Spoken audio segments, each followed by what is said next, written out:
संगीत या कह लें रागदारी संगीत। हमारा शास्त्रीय संगीत अत्यंत प्राचीन है।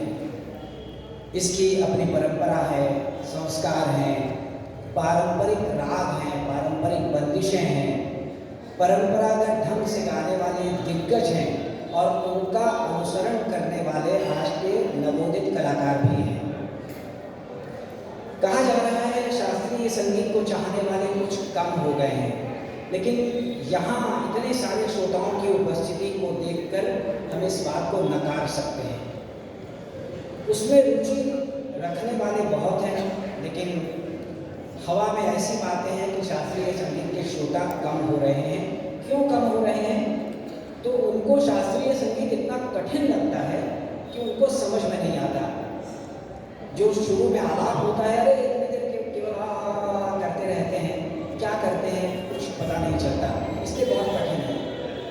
उसके चलते क्या हो रहा है, नई पीढ़ी इसे पसंद नहीं कर रही है, कुछ लोग इसके चाहने वाले भी हैं, और जो पीढ़ी इसमें थोड़ी रुचि कम रख रही है या फिर लोगों को लग रहा है कि इसके श्रोता कम हो रहे हैं, तो उन लोगों ने क्या किया है कि इसको फ्यूजन म्यूजिक में परिवर्तित करने की कोशिश की है और इसको अद्भुत स्वरूप दिया जा रहा है। कुछ लोग इसको बहुरंगी जामा पहनाकर बहुरूपिया बनाने की कोशिश कर रहे हैं। कुछ को ये बेहद पसंद आ रहा है और कुछ को ऐसा लग रहा है कि नहीं, ये ठीक नहीं है, इसकी आलोचना होनी ही चाहिए।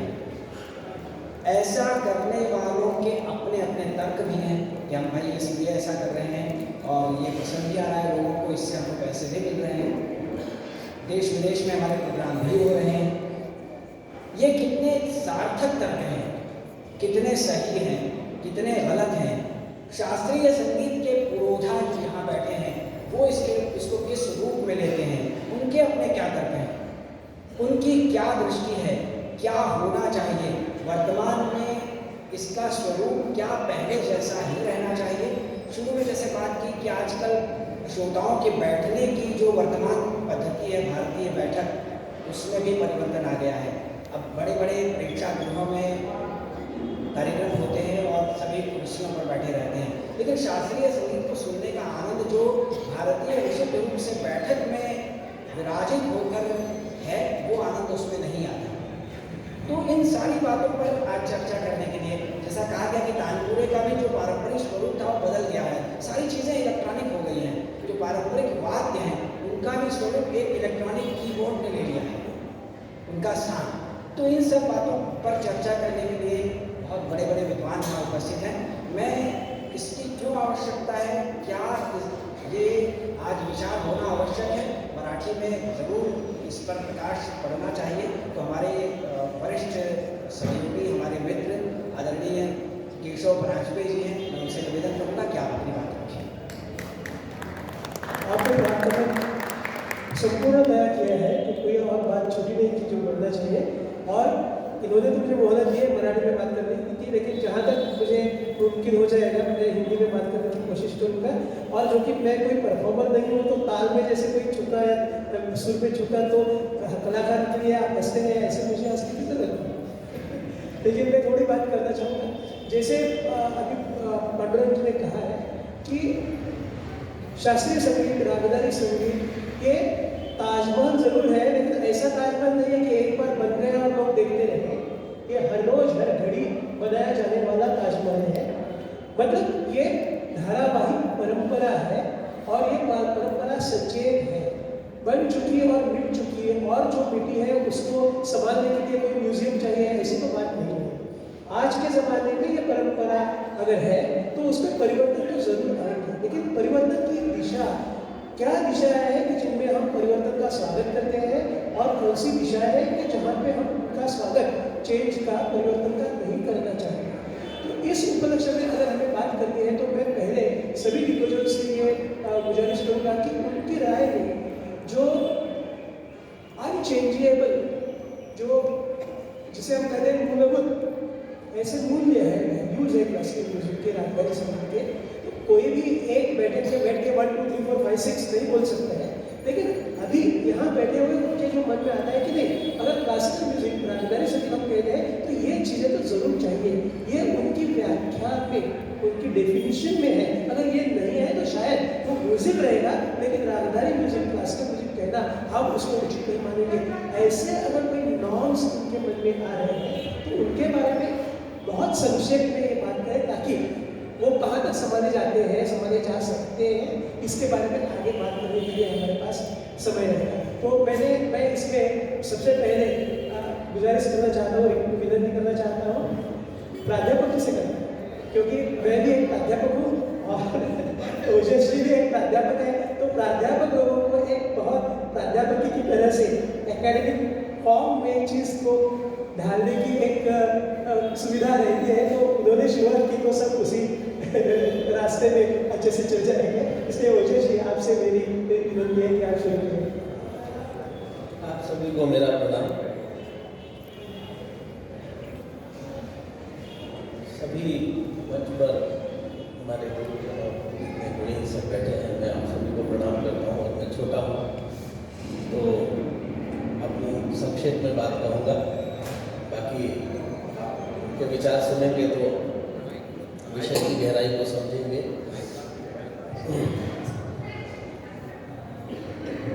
तो music tradition in today's scenario, मेरा ये सोचना है और मैंने देखा है, पहले तो ट्रेडिशन की बात हम करें तो उसमें परंपरा से अर्थ है उसका, और शास्त्रीय संगीत यानी वो संगीत जिसका एक शास्त्र है, जो नियमबद्ध है, जिसको हमें पालन करना पड़ता है, नियमबद्ध है। तो मेरे मन में ऐसा आता है कि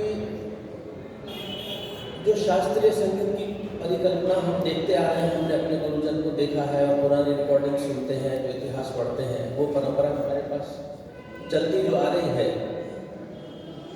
यानी शास्त्रीय यानी शास्त्रबद्ध। तो क्या शास्त्र में कोई डायल्यूशन हो रहा है, जो उसके नियम है, क्या उनकी कुछ बाउंड्रीज टूट रही है, यानी जो राग है, जो कंटेंट है, उसकी जो गरिमा है या उसके जो नियम है, क्या उसमें कोई परिवर्तन हो रहे हैं, क्या उसमें छूट ली जा रही है वो। और दूसरा पक्ष है परंपरा यानी मर्यादा। तो क्या उस मर्यादा में भी कोई गिरावट आ रही है या उसमें भी लोग छूट ले रहे हैं? आज के जो यंग जनरेशन जिसको सब संबोधित करते हैं, तो मैं सन 99 से मैं दिल्ली यूनिवर्सिटी में पढ़ा रहा हूँ। तो साल दर साल इतने सारे बैचेस आते हैं जाते हैं। तो संस्थागत जो शिक्षण है और जो उसकी जो पद्धति है और जो उसका एक उद्देश्य है वो थोड़ा अलग है। और जो हमारी गुरुकुल पद्धति है, जो गुरु शिष्य परंपरा है, जिसमें ये विद्या वाकई में भक्ति वृत्ति आई है और यहाँ तक हमारे पास पहुँची है, उसका उद्देश्य और रास्ता एकदम अलग है। और जाहिर है कि दोनों में जो विद्यार्थी हैं उनका लक्ष्य और उनके जो कार्य हैं और जो उनके जो ऑब्जेक्टिव वो लेके चलते हैं वो टोटली डिफरेंट है। विश्वविद्यालय का उद्देश्य कलाकार पैदा करना नहीं है। वहाँ आपको एक समग्र जानकारी दी जाती है कि संगीत क्या है, उसके नियम क्या हैं, वर्ल्ड में क्या म्यूजिक है, दूसरी परंपराओं के संगीत कैसे हैं, उसकी एक समग्र आपको जानकारी मिले, आपको आपकी आंखें खुले, इसके हम इतिहास जाने, इसके सैद्धांतिक विषय को समझें और उसके साथ साथ प्रायोगिक विषय को भी समझें। और गुरु शिष्य परंपरा से हम सब अवगत हैं कि उसमें उसका जो सार है, उसका अर्थ है, जो परंपरा है, वो हमारे अक्षुण्ण आगे तक चलती है। और गुरुओं के सानिध्य में उनकी सेवा करके जो हमें प्राप्त होता है उसका पल भी अलग है और कलाकार उसी में पैदा होते हैं। तो आज के सिनेरियो में जो है, जैसा उन्होंने शुरुआत में ही कहा कि एक तो जो पहले गुरु शिष्य परंपरा में सीखते थे उनके पास देने के लिए समय कितना होता था, इस कला को गुरु का सानिध्य कितना मिलता था, उसमें किस तरह से वो सेवा करके दिन रात सुनते थे, उसी माहौल में रहते थे। जैसे घराने की बात हम करें तो एक ही घराने की वो अपनी गायकी सुनते थे, उसी को आत्मसात करते थे, तब जाके एक वृक्ष बनता था। अभी जैसे समय बदल गया है, सबके हाथ में मोबाइल है, सारे दुनिया का संगीत उनके हाथ में है, तो उसकी इन्फ्लुएंस कैसे आती है? हम भी जब क्लास में पढ़ाते हैं तो स्टूडेंट को कोई भी राग का परिचय देते हैं तो उनको कहते हैं कि बड़े लोगों का गाना सुनो, पुराने लोगों का गाना सुनो, अगर ये राग समझना है, इतना सारा मटेरियल है, अच्छे अच्छे लोगों का सुनो।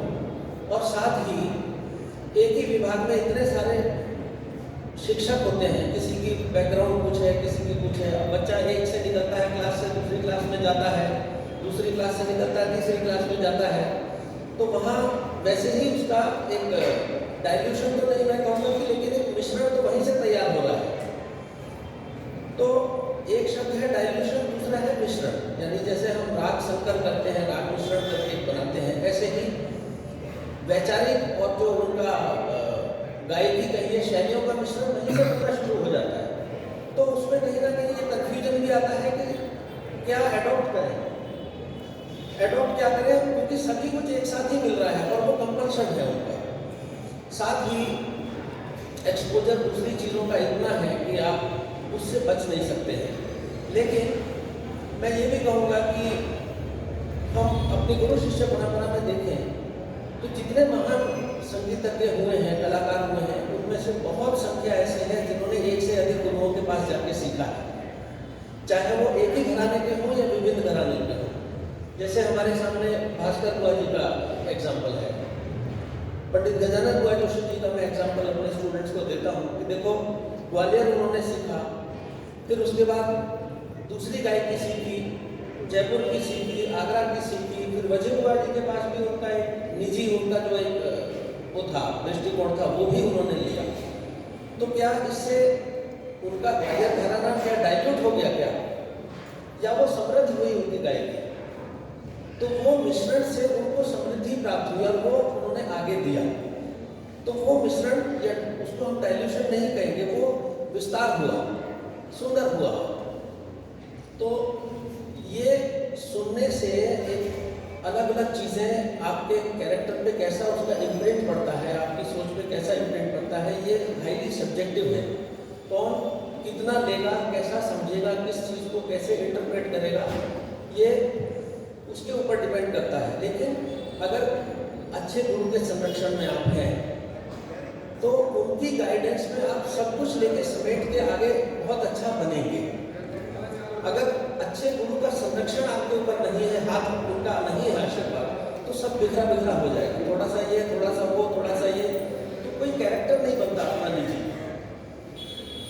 तो हमारे यहाँ राग संगीत में तिरोभाव आविर्भाव की अनुमति दी गई है सौंदर्य वृद्धि के लिए, लेकिन अगर वो कलाकार को जानकारी के बिना ही तिरोभाव आविर्भाव हो रहा है तो सब गड़बड़ है ना?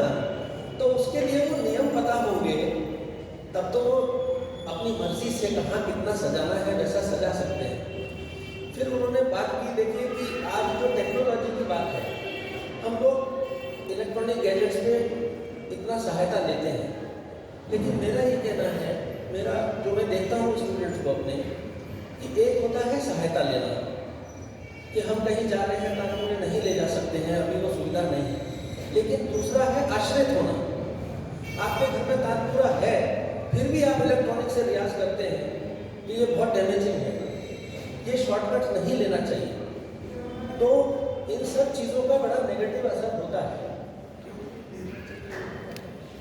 इसलिए गुरुजी पूछ रहे हैं क्यों नहीं लेना चाहिए, क्योंकि उसमें जो उसके पीछे की जो प्रक्रिया है, सुर को समझने का जो है, और जब चार तार मिलाने आ जाए उसके पीछे कितनी साधना, कितना कान का पक्का होना चाहिए, क्योंकि आप खुद उसको क्रिया से अपनी सिद्ध कर रहे हैं। तो जब तक सुर की पहचान आपको नहीं होगी, वहाँ आपको शॉर्टकट मिल गया, आपने ई दबाया, ई आ गया, डी मिल गया, डी मिल गया, तो आपने उसको अंदर साधा नहीं, उसके प्रिंसिपल्स को समझा नहीं, आपने उसको सारी पूरी जो आपकी तपस्या है उसको आपने पहले ही स्टेप में बाईपास कर दिया।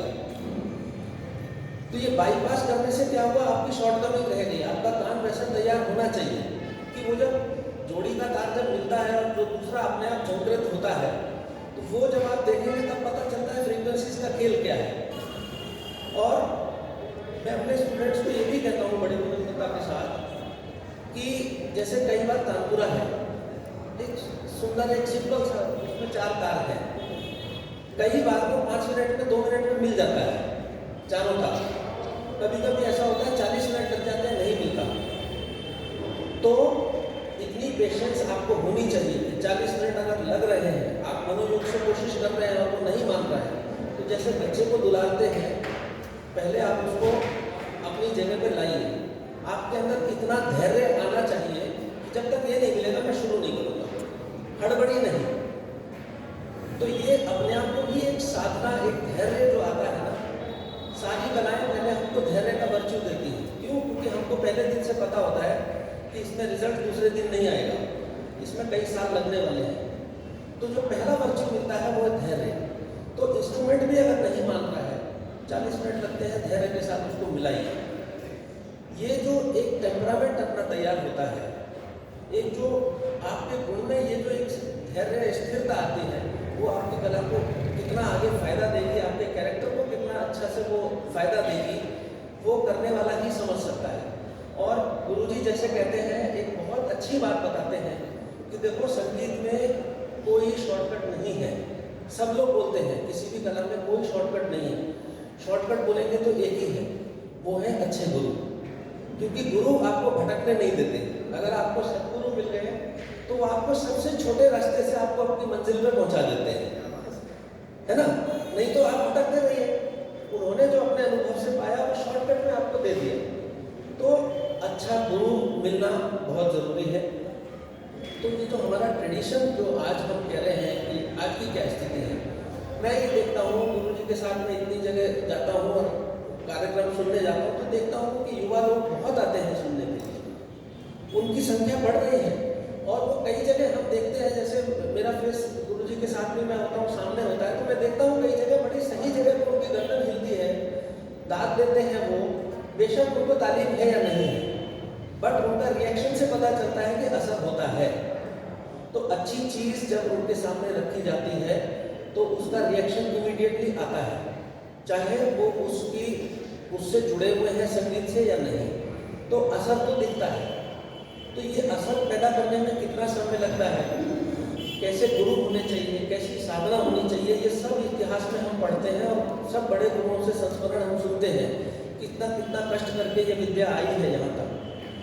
तो परिवर्तन सृष्टि का नियम है, वो तो होगा। मेरे पिताजी अपने जब भी कोई बात करते थे वो कहते थे देखो हमारे ज़माने में ऐसा होता था। फिर धीरे धीरे ऐसा होने लगा कि हमसे छोटे से बात हम करते, हम कहते हमारे टाइम में ऐसा होता था जब हम पढ़ते थे। और मजे की बात यह है कि अभी जो बच्चे MA कर रहे हैं वो कर रहे हैं, कहते हैं सर स्कूल में हमारा ऐसा होता था, अभी देखिए स्कूल में ऐसा होता है। तो ये ज़माना इतनी जल्दी जल्दी बदलने के लिए बातचीत में आता है। तो मेरे ख्याल से ट्रेडिशन कायम तो रहेगा। अब परिवर्तन क्योंकि सृष्टि का नियम है, तो परिवर्तन थोड़े थोड़े आएंगे।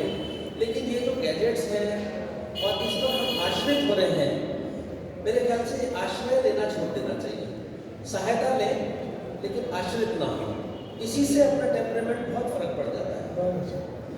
आपने जो बात कही बहुत महत्वपूर्ण तो है ही, लेकिन बहुत ज़्यादा यूनिवर्सिटी स्टाइल में एजुकेशन दे रहे हैं तो उनके लिए तो बहुत ही ज़्यादा रेलिवेंट होगी। वैसे यूनिवर्सिटी से जुड़े हैं लेकिन उनको हम समझते हैं कि बनारस की जो धरोहर है उसको बुलंद करते हुए आगे बढ़ रहे हैं। तो इसलिए मैं पुंडलिक जी से अभी विनती करूँगा कि जो अपरिवर्तनीय मूल्य है उनके बारे में पुंडलिक जी अपनी बात कहें। सबको मुझे यहाँ बैठाया है, यही बहुत बड़ी बात है। इतने बड़े लोगों के बगल में बैठा हूँ, मेरा सवाल है। लेकिन आदेश हुआ है तो कुछ बोलना ही पड़ेगा। परंपरा की बात जो उन्होंने किया, घराने की, चाहे गाने की हो चाहे तबले की हो, घराना कायम रखने के लिए आपको गुरु का सानिध्य ज़्यादा से ज़्यादा लेना पड़ेगा। जैसा कि मैंने पंडित ईश्वरलाल मिश्र जी से तबला सीखा और मेरा जो आकर्षण था पंडित किशन महाराज के प्रति था। और जिन्होंने कल तबला या परसों तबला सुना, उससे यही लगेगा कि मैं पंडित किशन महाराज जी का शागिर्द हूँ। शागिर्द हूँ मैं, लेकिन मैंने कितना सीखा आप लोगों की जानकारी के लिए बता दूँ। 2008 में महाराज जी का देहावसान हुआ और 2004 में मैं गंडाबंधन शिष्य हुआ। मई में मैंने गंडाबंधन किया, दूसरे 8 मई में वो देहावसान हुआ। लेकिन मैं करीब उम्र के 15वें साल से उनके यहाँ जाना आना बैठना, क्योंकि मेरे पिताजी जो थे पंडित कंठे महाराज जी के शागिर्द थे, वो तबला नहीं सीखते थे, वायलिन बजाते थे, रोज लहराते थे, उनके यहाँ जाते थे कि अपनी लय पक्की करने के लिए। इस वजह से मेरा उस परिवार से संबंध रहा और जब भी उनका प्रोग्राम हो बनारस में तो 2 घंटा पहले ही मैं वो कदरछुरा पहुंच जाता था कि अब वो निकलेंगे, कैसे निकलेंगे, कैसे एंट्री करेंगे, कैसे हथौड़ी लगाएंगे तबले में। तो ये जो सानिध्य हमको मिला उसका असर मेरे तबले में आया। और जो लोग कहते हैं कि घराना क्या है, एक घराने की आप तालीम लेंगे तो आप उसके बाद दूसरे घराने का क्या वैशिष्ट्य है वो आप समझ पाएंगे कि हमारे घराने ये है, इस घराने में ये है। यदि इकट्ठे आप सब घराने का तबला या गाना सीखने लगे तो खिचड़ी हो जाएगा। सानिध्य गुरु का सबसे ज़्यादा जरूरी है। मैं बच्चों के लिए बताऊँ, मेरे सामने के विश्वविद्यालय के बच्चे हैं, तो गुरु से सीखने से ज़्यादा उनका सानिध्य ज़्यादा, सोहबत बोलते हैं, सोहबत असर, और अपना छोड़ के दूसरे का नहीं लेना। अब माझे आजोबा म्हणायचे निज सत्व ढळवला द्यावे तरी से जन्मावे। ब्राह्मण हो तुमको रोज संध्या करना है, संध्या नहीं करते हो तो तुम्हारा ब्राह्मणत्व नहीं है। उसके बाद तुम चाउमीन खाओ, चाहे पिज्जा खाओ, कुछ भी खाओ, कहीं भी जाओ, लेकिन अपना छोड़ के कुछ नहीं। वैसे ही घराने में है कि अपना छोड़ो मत, दूसरे का ले लो, अच्छी चीज। सब घराने में कुछ अच्छा ही है तभी सब घराने चल रहे हैं, चाहे तबले के हों चाहे गायन के हों। तो मेरा सबसे यही मेरी विनती है, निवेदन है कि अपना छोड़ के दूसरे का मत साधो। अपना कर लोगे तो दूसरा सुनने लायक अपना कान कम से कम तैयार करोगे। इतना ही मेरा कहना है। बहुत अच्छा। अभी संगीतकार के रूप में जिन्होंने बहुत लंबी एक सफर तय की है, जैसे हमारे पंडित विश्वनाथ कानेरे जी का सोलो हारमोनियम वाला हमने सुना है। जो कंपनीस रहते हैं, हम जब गाना बजाना सुनते हैं तो सामने से सुनते हैं और ये साथ में बैठ के सुनते हैं और उसको संगत करते हैं, तो गाने के पीछे रहते हैं। तो उनका पर्सपेक्टिव रहता है आर्टिस्ट को देखने का। और उन्होंने बहुत सारे आर्टिस्ट को देखा है, बहुत डिफरेंट घराने के लोगों को, बहुत डिफरेंट मिजाज के लोगों को, बहुत डिफरेंट उम्र के लोगों को देखा है। तो इसके बारे में ये जो हमारा विषय है, इसके बारे में उनके जो निरीक्षण रहेंगे वो बहुत इम्पोर्टेंट, महत्वपूर्ण रहेंगे। और उनकी शैली ये है कि वो संभल के कोई बात नहीं करते हैं कि किसको क्या लगे, किसको क्या लगे। बहुत सीधी बात करते हैं और वो उनका गुण है। तो मैं उनसे गुजारिश करता हूँ कि हिंदी में आपको जब ऐसा लगता है कि ये सेंटेंस मराठी में आना चाहिए, मराठी में, हमारे यहाँ मराठी और हिंदी दोनों भाषा के प्रवीण बैठे हैं, आपका जो मन है आप पूरे तरीके से यहाँ पे एक्सप्रेस कीजिए, बिकॉज वो सब बच्चों के लिए और सब सुनने वालों के लिए बहुत महत्वपूर्ण है। धन्यवाद। नमस्कार। साथ संगत मी मराठीत बोलतो, मला शक्य असेल तेव्हा मी हिंदीत बोलू शकतो। इनके जो कहने का मतलब है, अगर मराठी में है तो उसमें संगीत की परिभाषा आती है, वो आपके सबके समझ में आएगी। और फिर भी इम्पॉर्टेंट जो उसका बेसिक कहते हैं तो वो बताने के लिए हमारे यहाँ पांडुरंग जी है। संगीताला भाषा नसते, संगीत ही भाषा असते। मी जेव्हा साथ संगत या प्रांतात आलो तेव्हा माझं वय 10 वर्षाचं होतं। अचानक मला सांगितलं गेलं की, आणि त्यावेळेचे कलाकार माझी आवडती गायिका असं मी एक उल्लेख करतो माझ्या बहिणीसाठी पद्माताई तळवलकर. तर त्या आमच्या गावाला आल्या होत्या. त्यांच्याबरोबर मला बसायची वेळ आली. ती तेव्हा वाद्य आमच्या गावात फारशी नव्हती. एक छोटीशी पेटी होती, खूप चढी होती.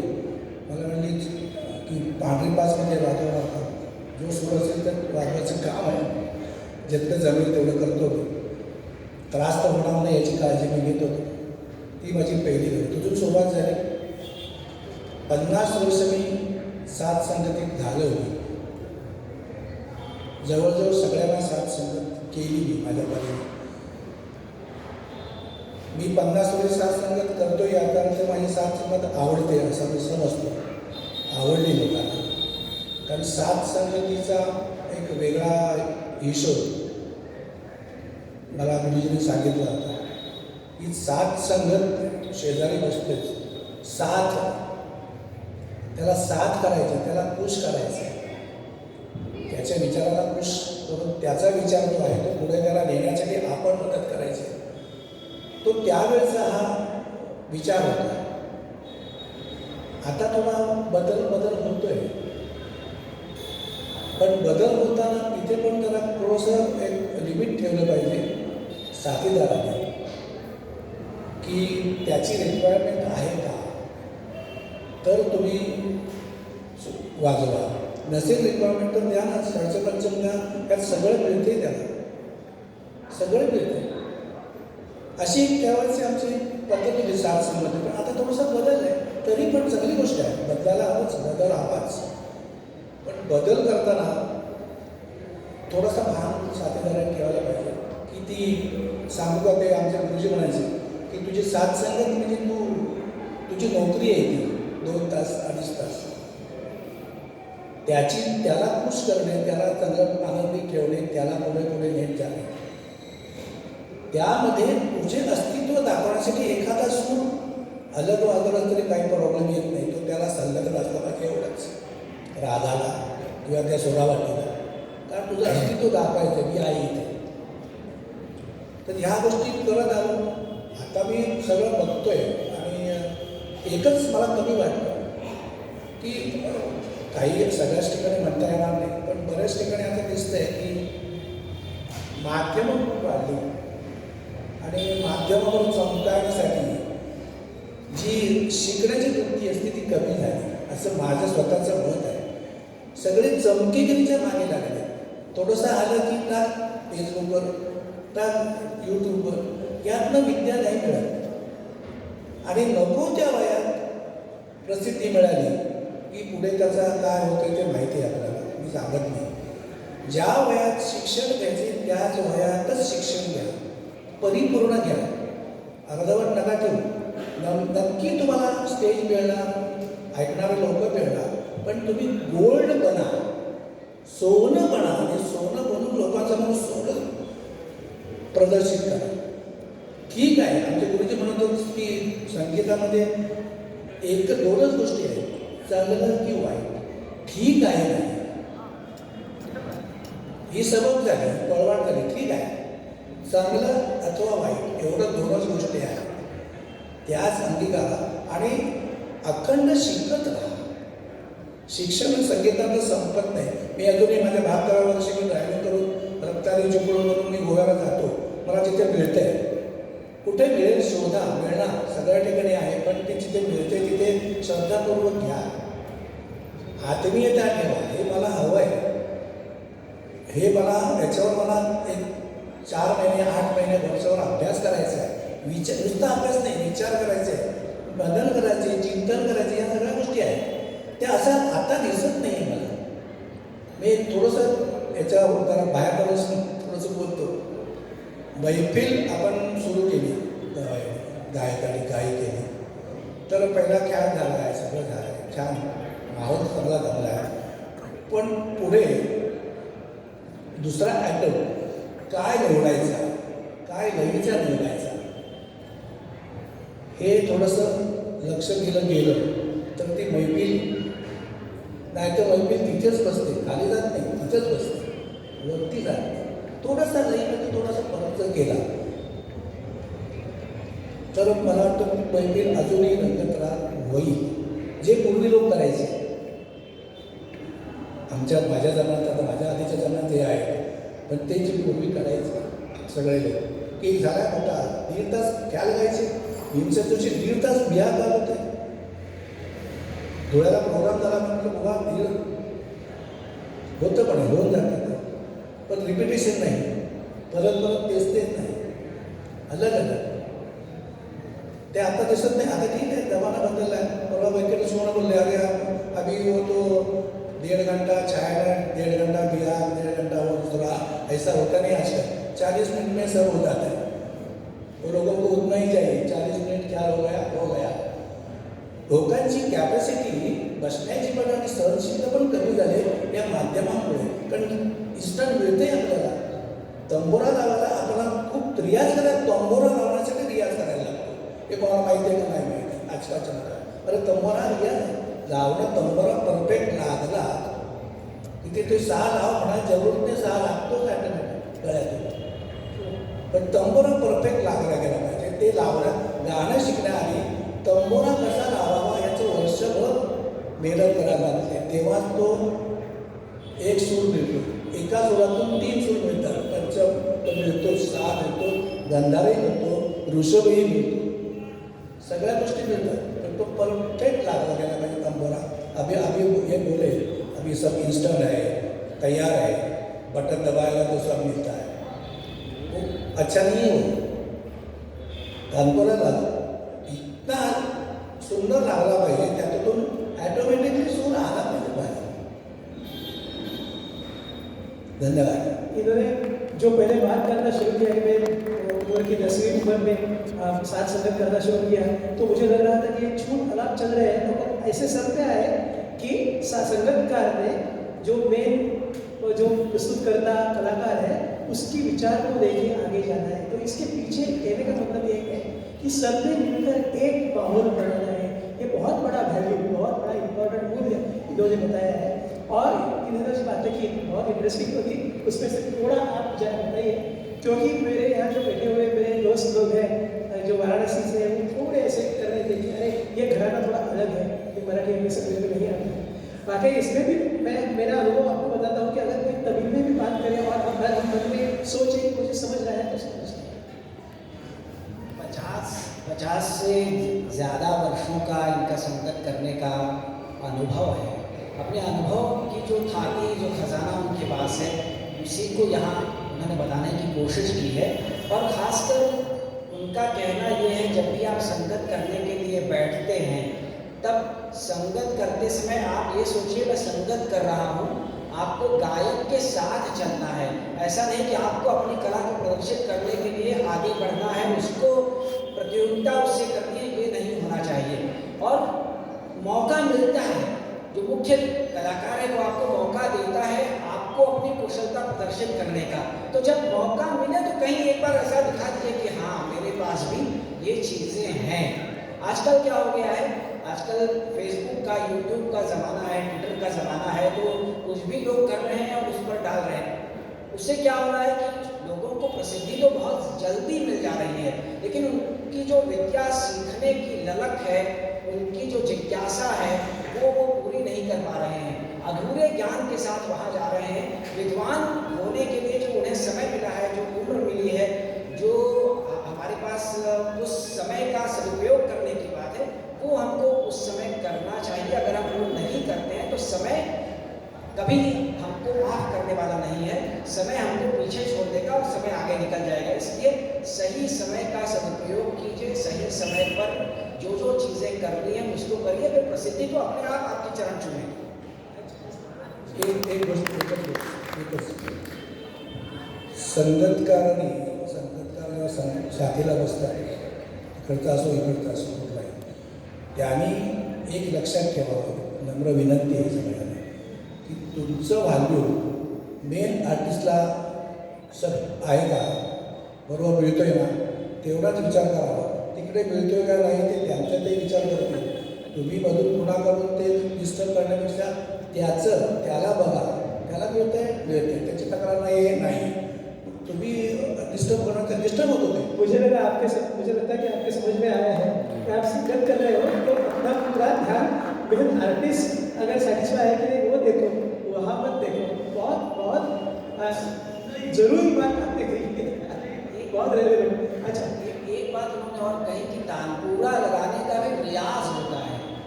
वो सा कैसे लगेगा, कैसे हमारा तानपुरा मिलेगा, उसके लिए भी रियाज लोग करते थे, समय देते थे.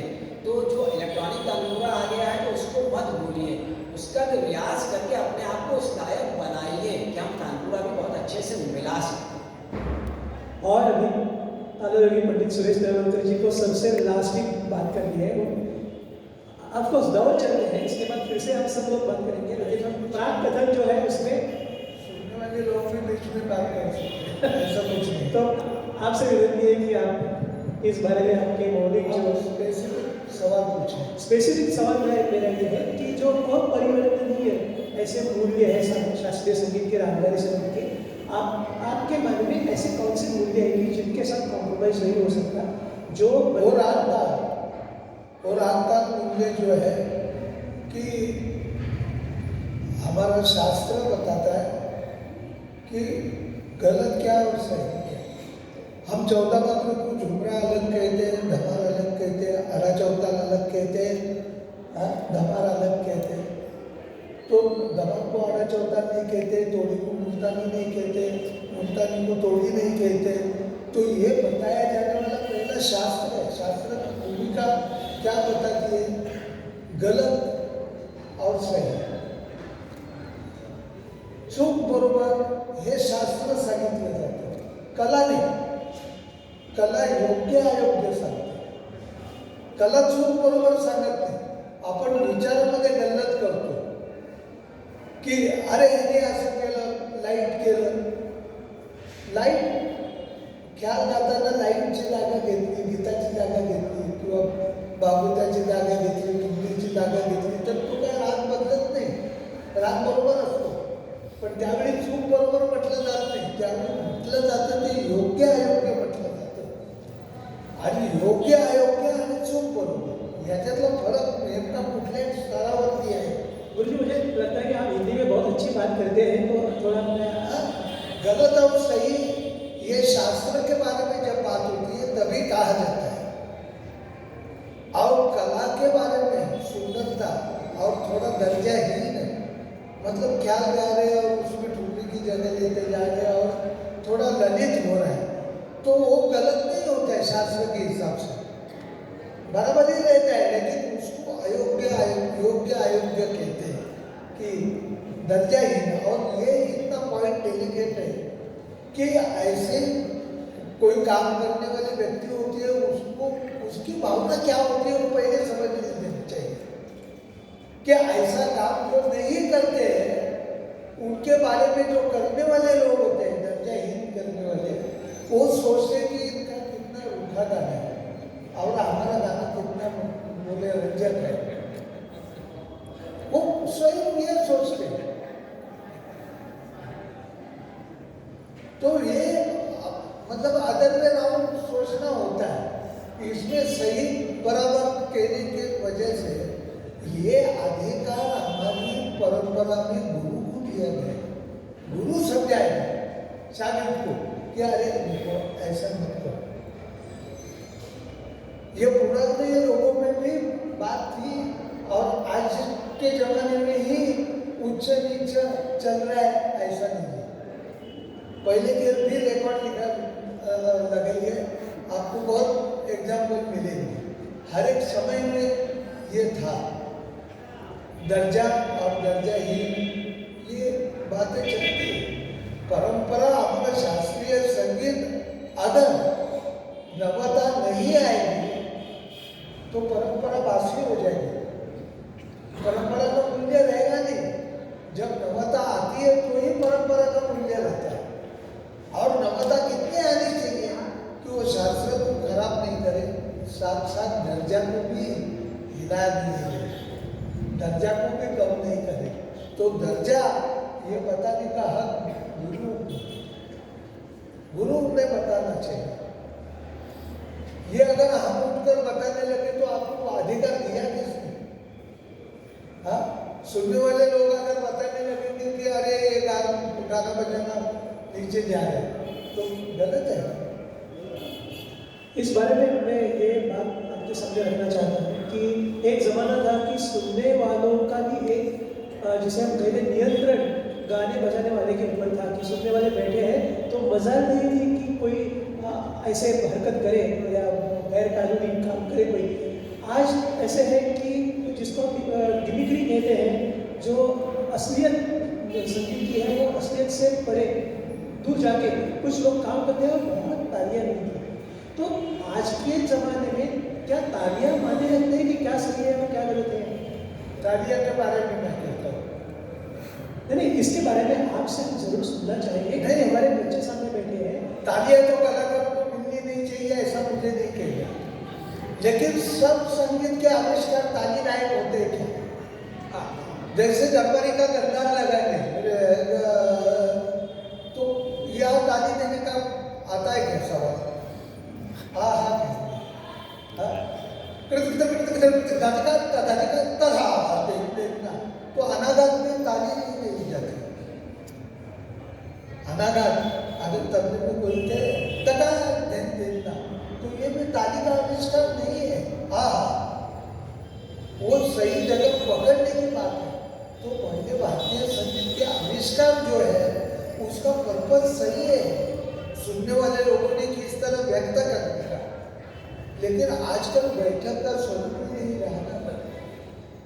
कलाकार और श्रोता वर्ग इसमें इतनी बड़ी दूरी रहती है कि वो तो अंधेरे में रहते हैं, कलाकार को दिखाई नहीं देते और श्रोता लोगों को कलाकार तक पहुंचने का माध्यम नहीं रहता है, उसका नाम है ताली। तो अभी हर एक कलाकार यही सोचने लगा है कि दरबारी में कंदर की जगह मैं ताली कैसे करूँ और लोगों की तरक्की कैसे करूँ, इसके ऊपर जोर देने ये बहुत सीरियस बात है कि ये जो व्यवस्था में अंतर आ रहा है इसकी वजह से संगीत में भी परिवर्तन हो रहा है कि जिसको हम अच्छा नहीं मान रहे हैं। नहीं, हमें एक खुशी की बात है कि ये बैठक बहुत कुछ सिखाती है, संगीत की तमीज सिखाती है, संगीत का पर्पज सिखाती है और कलाकार उसी समय में एक अपनी सोच व्यक्त करते रहता है, उसको सुझाव देता है। हाँ, थोड़ा सा सोच कर आते हैं लेकिन कितना याद कर आएगा इतना भी तो नहीं होता है। और क्रिएटिविटी उसी को कहते हैं और क्रिएटिविटी भारतीय संगीत की क्रिएटिविटी को एक बंधन है, ये बंधन है और ये बंधन कड़ा बंधन जो दिया है वो राग तालों के मूल्य ने दिया है। राग तालों के अपने मूल्य होते हैं, बाउंड्रीज होते हैं और बाउंड्रीज के अंदर रहकर नया खोजना ये कलाकार की एक स्वयं खोज होती है और वो व्यक्त होनी चाहिए। नहीं तो घराने जो होते हैं, आपने माफ करिए आपने घरानों की बात की, लेकिन मुझे लगता है कि घराने ये मूल्य आधारित होते हैं और शैली जो होती है वो व्यक्ति सापेक्ष होती है। घराने मूल्य सापेक्ष होते हैं, घरानों में मूल्य दिखते हैं, वो मूल्य के संस्कार होने ही चाहिए। लेकिन जब तक शैली तक नहीं जाए, क्योंकि विद्या जो होती है वो बाहर से अंदर आती है और कला अंदर से बाहर जाती है। और हमारा दोनों लोगों का सिखाने का पर्पज भी यही होना चाहिए कि हम विद्या देते समय विद्या का ट्रांसफर कला में होना चाहिए, विद्या कला में ट्रांसफर होनी चाहिए। हाँ, अब बच्चों को धा धा तीन धा धा तीन धा तीन धा तीन धा धा तीन 4-5 साल का बच्चा है तो मैं बता रहा था कि अरे इतना शास्त्रीय मत सिखाओ, धा धा तीन धा तीन धा धा तीन, उसको स्वयं उसको लय बने आगे उसको अच्छा लगे। तो ये कुछ लय सुरों की जो मूल्य है लय सुर के वो बचपन में ही उनके मन में कैसे डाले जाते हैं। पहले जो भजनी थे का दिन दादे दे दादे तादे दादे दे दादे दादे मुझे गजानन का हुआ थे हमारे गुरु जी कहते थे, बोले ये दिन दादे बेटा का दिन दादे, मुझे ये पकड़ना नहीं आता था। वो खुद कह रहे थे, बोले इतना उल्टा होता है ये भजने ठेका, मुझे नहीं आता था, मैं दिन दादे ऐसे पकड़ता था। खुद कह रहे थे मुझे, बोले ये भजन से शुरुआत होनी चाहिए। देखिए, और रही आपने बात की द्रुपद दमार, और द्रुपद दमार और ख्याल नहीं की, बराबर ना, मुझको भी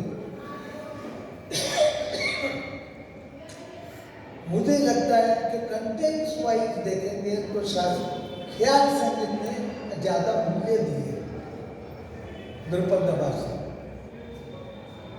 जैसे पखाउज के बाद तबला जरूर आ गया, लेकिन तबले ने ज्यादा मूल्य दिए, कंटेंट्स दिए। वो पहले क्या है, तो पहले धा धा धा धा, कितने तरह के धा व्यक्त होते हैं। आप पहले मात्रे का धा और चौथे मात्रे का धा एक ही वजन से नहीं बजा सकते। अगर ऐसे एक ही वजन से बजाएंगे तो एक भी गाने का अस्तर या तरह ठीक नहीं लग सकता, एक भी ठीक नहीं लग सकता। पहले हम फॉर्म को, जैसे विश्वनाथ जी ने कहा फॉर्म, क्या हम सात और संगत में फर्क है। सात संगत ये एक शब्द नहीं है, सात ख्याल की जाती है और संगत ध्रुपद की होती है। संगत मतलब हाथ में हाथ डालो और बराबरी से निकलो। सात होती है, आप आगे हो जाइए, मैं हूँ आपके साथ। तो सात और संगत, हम किस पहले चीज की साथ संगत कर रहे हैं, ध्रुपद दमार की कर रहे हैं या ख्याल की कर रहे हैं। ख्याल ये मात्रा नहीं गाया जाता है, ख्याल में ऐसे मात्रा नहीं गाया जाता है, तो सुर में धाक देता लगा दिया ख्याल में, तो क्या मतलब क्या है। तो हम लोगों ने ये फॉर्म में कुछ तत्व बताए कि कैसे चलो, पहले कैसे साथ ठेका लगा, ठेका फिर शुद्ध होना चाहिए, फिर ठेका सुरीला होना चाहिए, फिर ठेका वजनदार होना चाहिए, वजन के साथ और नॉइज नहीं होना चाहिए, हाँ बड़ा असर ठेका होना चाहिए, लेकिन ठेका साथ साथ में आकृति में होना चाहिए, आकृति में व्यक्त होनी चाहिए। अब ठेके में 3 बीट है तो टी र की ट ऐसे 4 मात्रा नहीं और नहीं बजाई जाती, टी र की ट जो भी कुछ है, तेरे की एक मात्रा है। तो ठेके का भी हम लोग साथ कर रहे हैं, तो ये मुझे, हाँ हमारे गुरु जी कहते थे, अरे तुम्हारे लय में बहुत अच्छा बजता है ठेका, मगर तानपुरा नहीं बन रहा है तुम्हारे ठेके का, ये कहते थे कि मुझे तानपुरा बनने का जो कंसेप्ट है जरा वो मुझे कहते थे, तुम्हारा अभी तानपुरा नहीं बन रहा है करके उन्होंने बाएं के ऊपर जोशी जी ने 3 तक दिया, धा धा धा धा। तो वो ऐसे चल रही थी कि एक ऋषि मुनि की एक सांस चलती है, अंदर से सांस लेते और छोड़ते ऋषि मुनि योगा के लोग, इस तरह का वो ठेके का लय का उन्होंने एहसास दिलाया। तब मुझे मैंने फील किया कि अरे गायक के पीछे 2 तानपुरे रहते हैं, तो तबला ये लय का तानपुरा होना चाहिए, ठेके का तानपुरा होना चाहिए। ये पहले के लोगों ने हमको, आजकल आप यूनिवर्सिटी में जाके ये अगर लिख कर देंगे तो ये समझने की बात नहीं है, ये रियलाइज करने की बात है। और ये रियलाइज करने की बात गुरु शिष्य परंपरा में ही आती है, उनको इतना समय दिया जाना चाहिए, हाँ। और मैं हमेशा कहता हूँ संगीत की भूमिका, शास्त्र, तंत्र, विद्या और कला, ये संगीत के पिलर्स है 4। शास्त्र सिखाया जाता नहीं है, शास्त्र समझाया जाता है। तंत्र होता है वो सिखाया जाता है, केवल तंत्र ही सिखाया जाता है। विद्या होती है मैटर, तरह तरह के राग रागिनियाँ परिचय गायकी ये विद्या दी जाती है। और ये सारा खेल होता है वो कला के लिए होता है। कला ये सिखाई दी जाती है, संस्कारित की। और संस्कार करना और सिखाना बहुत स्कूल है, बड़ा स्कूल है, लेकिन संस्कार ये बहुत सूक्ष्म है। और संस्कार के लिए दो चीजें आवश्यक है। एक तो श्रवण, गुरु का श्रवण करो, और सहवास, ये दो चीजों से ही संस्कार होते हैं। मैं इसमें आपसे पूछना चाहता हूँ कि क्या पुराने ज़माने में गुरु शिष्य परंपरा ही थी इस फॉर्म में या उस फॉर्म में, तो बिना कहे सुने वो संस्कार हो जाता था, जो जैसे गुरु का जो घराना हो, उनकी जो सोच हो, लेकिन जो एस्थेटिक्स है वो शिष्य को फील किया जा सकता है। और अभी शिक्षा की पद्धति जो बदल रही है तो थोड़ा मास एजुकेशन आ रहा है। तो इस मास एजुकेशन में ये जो आप जो बात कह रहे हैं एस्थेटिक कि सिर्फ उसका तंत्र या उसका एक सतह पे जिसको हम कहते हैं कि उसका एक स्ट्रक्चर बता देना, वो नहीं है, उसको फील करवाना बच्चे को कि ये है कला। तो इसके लिए कुछ किया जा सकता है, आप कैसे क्या ये जो मास एजुकेशन बन रहा है उसकी वजह से ये जो मूल्य है एस्थेटिक क्या इसकी हानि हो रही है? नहीं, आप इसके ऊपर थोड़ा प्रकाश नहीं वो, क्योंकि हमें मालूम है कि आप हर कोई शिक्षा पद्धति के आप क्या उसके आप क्या हम कहते हैं कि सपोर्टर है। इसके लिए मैं आपसे पर्टिकुलर जैसे हर एक मतलब शिक्षा पद्धति का मैं परसों ही सेमिनार हुआ था तबले के लिए, उसमें यूनिवर्सिटी लेवल, गुरु शिक्षा परंपरा लेवल, वर्कशॉप लेवल और क्लासरूम टीचिंग। तो पहले हम ये कहना हमारे तक पहुँचते हैं स्टूडेंट वो क्लासरूम टीचिंग से ही, तो उनका क्लासरूम टीचिंग से सिखाने वाले लोग होते हैं, उनका भी इक्वली योगदान है।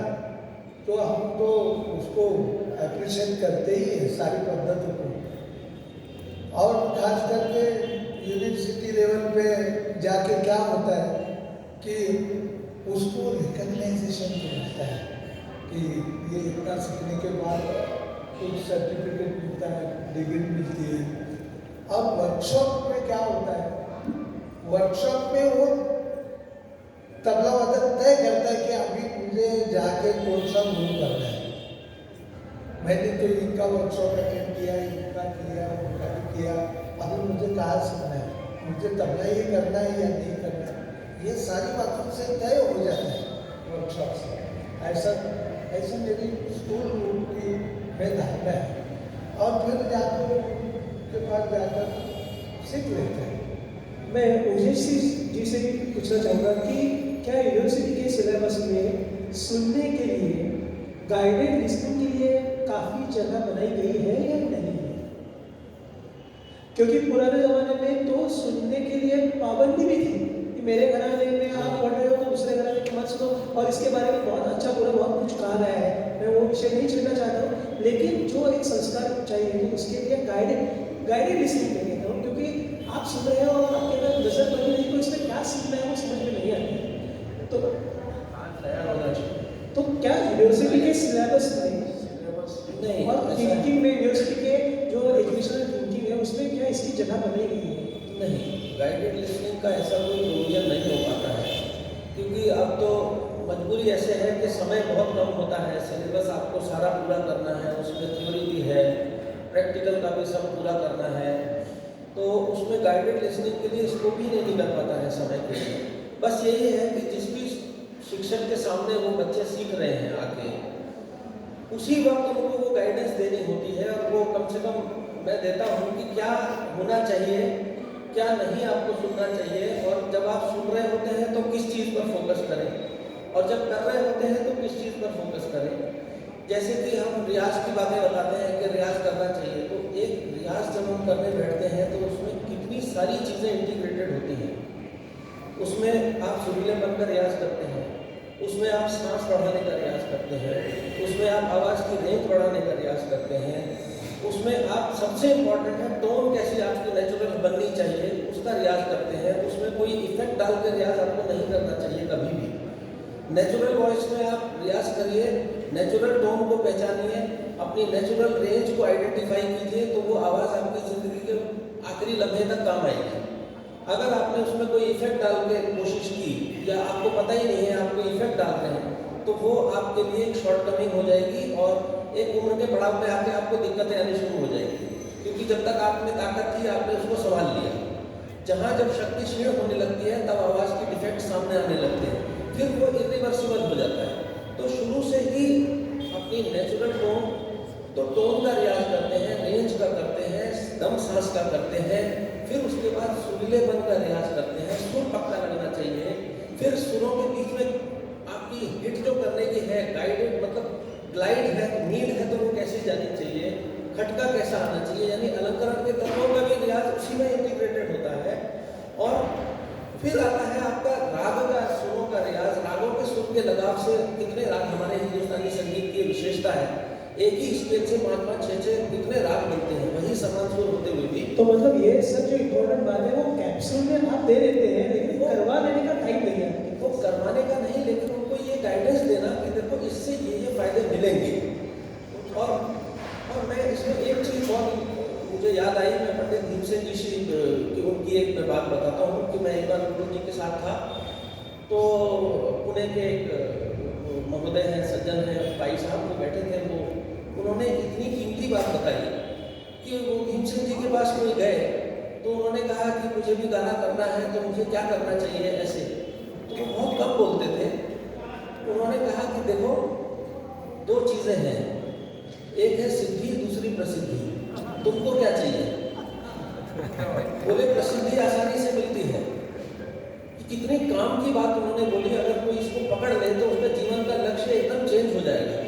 कि आपको अगर सिद्धि चाहिए तो आपका मार्ग कैसा होना चाहिए, और प्रसिद्धि चाहिए तो उसके लिए आपको क्या क्या कर सकते हो, वो शॉर्टकट हो सकता है। लेकिन ये पता कैसे आएगा, ऐसा मुझे नहीं लगता है। नहीं आता नहीं है, उसकी भूमिका होनी चाहिए पहले, बिल्कुल। सिद्धि वाली भूमिका तो होनी चाहिए। तो ये बात उन्हीं को शोभा देती है जो उन्होंने ये बात कही, तो ये उनके मुख से ही ये वजन रखती है कितनी बात की उन्होंने क्या करके दिखाया, व्यवहार से सिद्ध किया। ये सिर्फ बात करके बोलने से कुछ नहीं। जो आदर्श प्रक्रिया या प्रोसेस बताई गई है किसी भी शास्त्र या विज्ञान में, उसमें यह है कि ये प्रसिद्धि के लिए एक झिझकना और उसके लिए बहुत ज़्यादा चाव रहना मन में, ये सब चीज़ें धीरे धीरे निकलती जाती है और आप सब सिर्फ सिद्धि की तरफ जाते हैं। लेकिन ये असल में सबके साथ होता है ऐसा नहीं, उसके लिए भी बहुत बड़ा आशीर्वाद चाहिए। तो बात सही है। मुझे लगता है कि विश्वनाथ जी कुछ कहना चाह रहे हैं।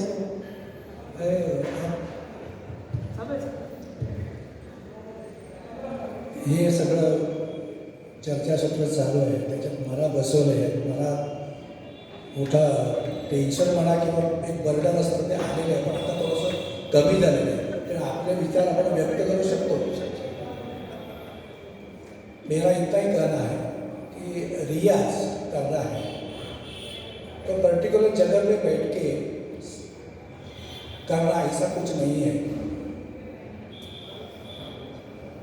तुम्हारा काम दिन भर का जो चलता है, करते करते ही तुम्हारा रियाज हो सकता है। कभी वो आध्यात्मिक इसमें एक अपना अनुसंधान, अपने जो काम लिया है जिंदगी भर करने का, उसके तरफ अनुसंधान कंटिन्यूटी उसके पास होना चाहिए। अपनी काम चालू रहता है, जिंदगी चालू रहती है, लेकिन उसमें भी रियाज हो सकता है। लेकिन आप कंटिन्यूटी करेंगे तो बैठ के बाद रियाज होने के बाद सब भूल जाएगा, ऐसा नहीं। कंटिन्यूटी चाहिए 24 घंटे, जब तक सोते नहीं तब तक। सोते सोते ही वो एक अच्छा गाना सुन के ही सोना चाहिए, अच्छे गाना। मैं ऐसा नहीं बोलता हूँ सब गाना खराब है, सब ये नहीं, सब अच्छा है, सब ही अच्छा है, ढूंढना चाहिए। मेरे गुरु जी बोलते थे, ये वो जो अपने सामने बैठ के अपने सामने एक फ्रेम तैयार करते हैं, उसको शास्त्र बोलते हैं, कुछ बोलते हैं मालूम नहीं, वो फ्रेम, वो जो है चौखट, उसके भी बाहर कुछ है ब्यूटी। वो अपना चौखट यानी घर समझो, बाहर जाएंगे, देखेंगे ये ब्यूटी है, ये ले लो, घर में जाएंगे वो ब्यूटी यूज करो, सामने रखो, ये है, ये शास्त्र तो है, शास्त्र तो थोड़ा नहीं है, लेकिन उसमें भी छोटा एक क्यों ब्यूटी एक का सुन का हो ही ना, एक ब्यूटी रहता है, मिलना चाहिए, ढूंढना चाहिए। खाली शास्त्र करके सबको अभी के जमाने में इतना सुनने वाला अभी कम हो जाएगा, पूर्वी जैसे थे वैसे नहीं है। और दूसरी बात एक इम्पोर्टेंट बात, अभी क्या हो गया है, अभी ये होम होता है, होम कॉन्सेप्ट, घरगुती महफिल अभी बंद हो गया। पूर्वी हमेशा दर शनिवार रविवार 2 दिन में घरगुती महफिल होती थी, वो महफिल में माइक ये सब नहीं था, बड़े बड़े कलाकार आते थे, बिना बुला के आते थे। मैं 3-4 बार रामभाऊ के साथ गया था, अरे काय बोलतात झोपलो कसं तिकडे मैफल चालू आहे, जाऊया आपण, आणि दादरला तुमच्या घरातून उठून आम्ही चालत जायचो चेंबूरला, चालत ते घरगुती मैफिलीत जाऊया। मी म्हणतो बाबा आता तुम्ही नाटक संपत आलात, मी पण आलो, तुम्ही दोघ्या पण एकत्र आलात, तुमचे पाय चेपले, मी तुम्ही झोपलो म्हणलात, मी पण झोपलो आणि लगेच उठला तुम्ही नाही जायचं, अशा मैफिली बंद झाल्या आणि तो खरा आनंद तिथे मिळाला। त्यातनं गवई गायक ते पण अभ्यास करायचे स्वतःचा, अरे आपण करू शकतो ना मोठ्या प्रोग्राममध्ये, तिथे त्यांची परीक्षा स्वतः करून द्यायची ते। उनका इंक्यूबेशन सेंटर था जो घर के अभी बंद हो गया, वो होना शुरू होना चाहिए। मैंने चालू किया है मेरे घर में रत्नागिरी में, मैं ये सब छोड़ के वहाँ गया हूँ जहाँ नहीं मिलता है, अपने पास जो है वो देने का, देते देते ही मिलता है वापस, अपना ही बढ़ता है। 1 घंटे 2 घंटे सीखा ऐसा नहीं होता है, हमेशा चलना रहता है। इसीलिए गुरुकुल था पहला, अभी बंद हो गया क्योंकि जमाना ही बदल गया, सबको फास्ट जमाना हो गया। अभी मिलता है मोबाइल पे, सुनो चलो, ऐसा नहीं। तभी 10-10 बार गुरु के पास जाना पड़ता था, अस्थाई सिखाया, अंतरा सिखाओ, अभी तो नहीं है, अभी सब मिलता है। मैंने बंद कर दिया, सिखाने को आता है, सीखने को आता है, मोबाईल घर पे रखने का, या नाही मोबाईल करणार, इथे काही करायचं नाही, तुमची अस्थाई यंत्र रेकॉर्ड करायचा नाही, लक्षात ठेवा, नाहीच विसरला तर मी आहेच ते बदल या ना परत। आता ते बंद होत आहे, याचं वाईट वाटतं। जैसे कि प्रोफेसर साहब ने भी बताया कि वो उनके आपके ऊपर हावी नहीं होना चाहिए और उनकी आदतें बढ़ गुरुची निष्ठा पण आता कमी झाली आहे, गुरुवरची निष्ठा आता अशी तकलातू झालेली आहे, तेवढ्यापुरतीच समोर दिसला तरी पाया पड, बाकी गेला गुरु बोंबला कुठं माहीत नाही, तसं नाही। अब ये कुठेही गुरुची दिसला पूर्वी होतंच, मला थोडंसं बोलू द्यावं, मला व्यक्त होऊ द्या, कारण साथीदारांना कधी बोलता येत नाही, मागे पुन्हा नागपूर बोलले जाते नाही। त्यातनं आम्ही शिकलं, गुरुबद्दलचा भाव इतका असला पाहिजे कि माँ और बाप तो गए गुरु है, लेकिन उससे ही ज़्यादा करना चाहिए गुरु का भाव, कि वो गुरु आपको खड़ा कर देता है, आपको अलग अलग रास्ते बता देता है। गुरु सिखाता नहीं है, रास्ता बता, अभी बोले ना, रास्ता बताता है, शॉर्टकट लेकिन अच्छा करेक्ट वही बता देता है। नहीं आजकल नहीं दिखना पड़ता है ना, 1 घंटा हो गया तेरे जी जाना है, अब चलो भाई जाओ, ऐसा ना। मैं कभी 1 घंटे के लिए सिखाता नहीं हूँ आज तक, बैठा तो 4 घंटा 5 घंटा बैठा, मेरा खाना कौन मैं ही बनाता हूँ, लेकिन मैं एक तक बैठा तो खाना कौन बनाएगा, तो पहले खाना बना के रखता हूँ, बाद में बैठता हूँ। ऐसा देखने को अभी कम हुआ है।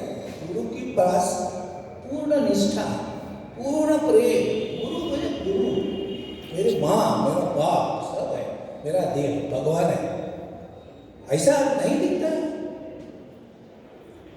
शर्म आती है, अरे नहीं ऐसा ही गया तो ये क्या बोलेंगे, अरे इतना लड़का मेरा क्रॉस हो गया, पैर नहीं छुआ, क्या इसलिए पैर छूटा है, ऐसा नहीं होना चाहिए।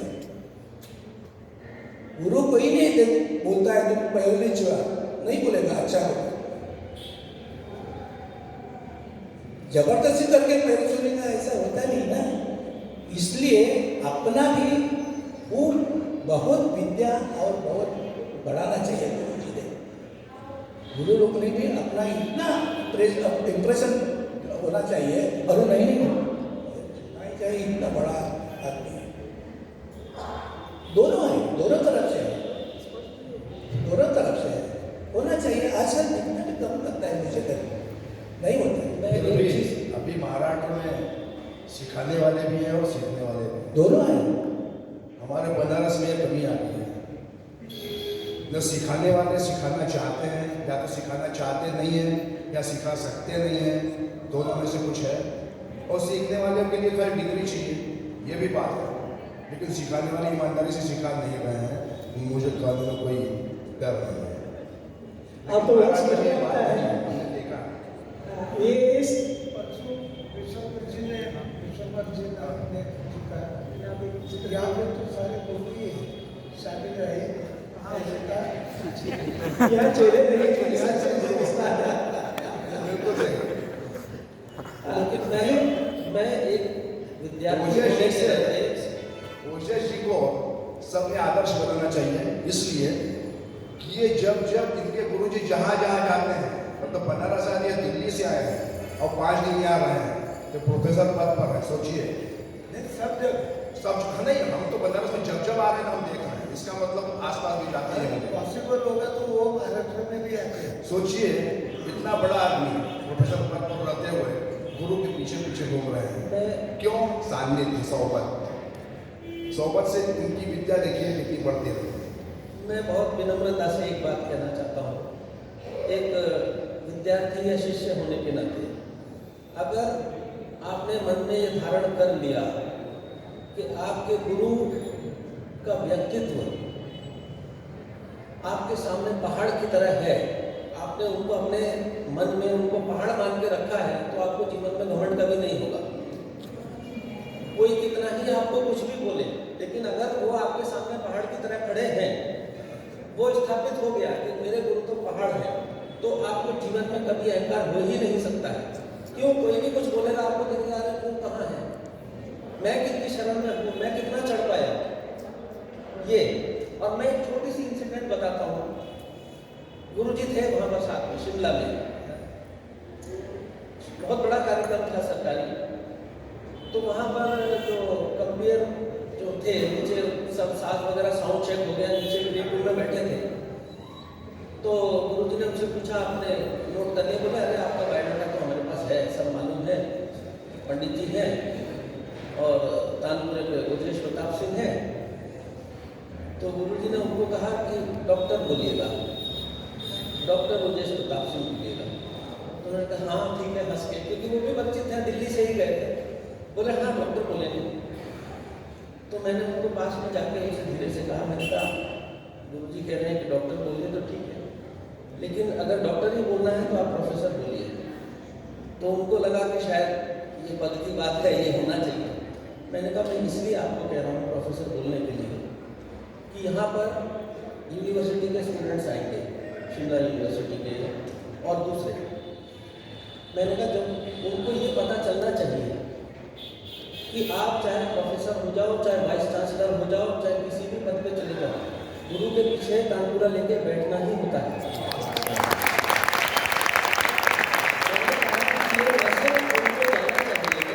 आपका पद कुछ भी हो, लेकिन आपको देखना चाहिए कि आपकी जगह कहाँ है और वो जगह आपको नहीं छोड़नी है।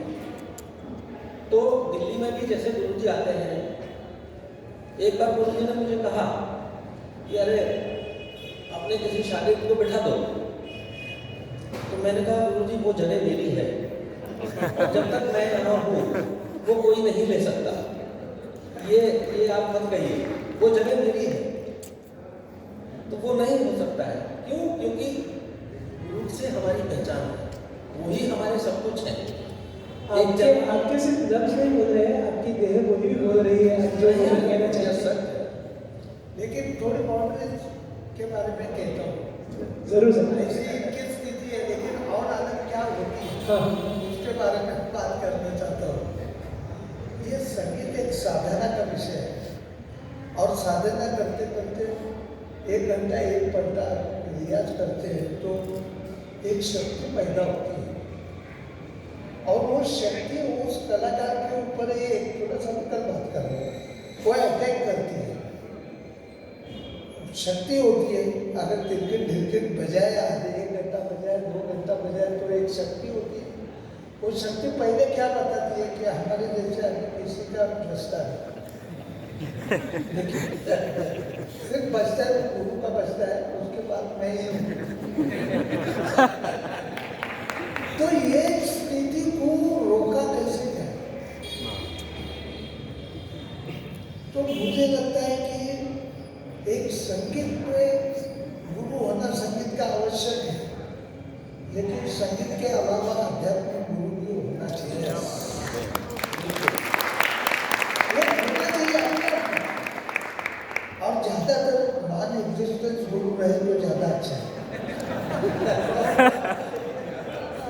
वो बहुत बार क्या होता है, उल्टा होता है। फिलॉसफी और प्रैक्टिकलिटी का कैसा संगम है देखिए। संगीत के गुरु फिलोसॉफी सिखाने लगते हैं और फिलोसॉफिकल गुरु आध्यात्मिक गुरु संगीत सिखाने लगते हैं, तो फिर गड़बड़ हो जाती है।